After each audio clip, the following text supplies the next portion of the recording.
பயங்கரமான ஒரு TRP rating increase ஆயிருக்கு. எதனாலன்னு உங்களுக்கே தெரியும், ப்ரெக்னென்சி. இது வந்து ஒரு பயங்கர மேஜிக்கான ஒரு விஷயம். விகா வீட்டில் ஒரு குட்டி வாரிசு அப்படிங்கும்போது கொண்டாட ஆரம்பிச்சிட்டோம். ஹலோ வியூவர்ஸ், நாங்களோட லக்ஷ்மி, நீங்கள் பார்த்துருக்காது 0. லக்ஷ்மி 13வது வாரத்திற்கான அர்பனோடைய மகாநதியோட டிஆர்பி மட்டும் இந்த வீடியோவில் பார்க்கலாம்.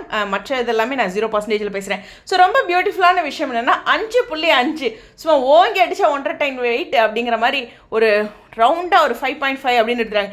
அதுலேயும் குறிப்பாக பார்த்தீங்கன்னா புதன்கிழமை வந்து 5.7 அப்படின்ட்டு இருக்கு. இண்டிவிஜுவலாக ஒவ்வொரு நாளும் பார்க்கலாம்.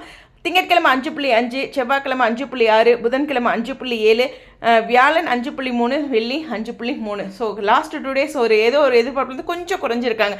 பட் இருந்தாலும் நார்மல் ஆடியன்ஸும் ரொம்ப ரசிச்சிருக்காங்க அப்படிங்கிற ஒரு விஷயத்த இந்த டிஆர்பி நிரூபிச்சிருக்கு. 5.5 அப்படி தான் எடுத்துகிட்டு இருந்தாங்க. உண்மையுமே சொன்னால் 4+லாம் கூட எடுத்திருந்தாங்க. இது 5.5 அப்படிங்கிறது நிச்சயமாக சூப்பரான விஷயம். இன்னொன்று சொல்லட்டுமா, இதுக்கு அடுத்து இருக்க பாக்கியலட்சுமி வந்து 5.6 தான் எடுத்திருக்காங்க. அப்போது 6:30 சீரியல் 5.5 சூப்பர் தானே.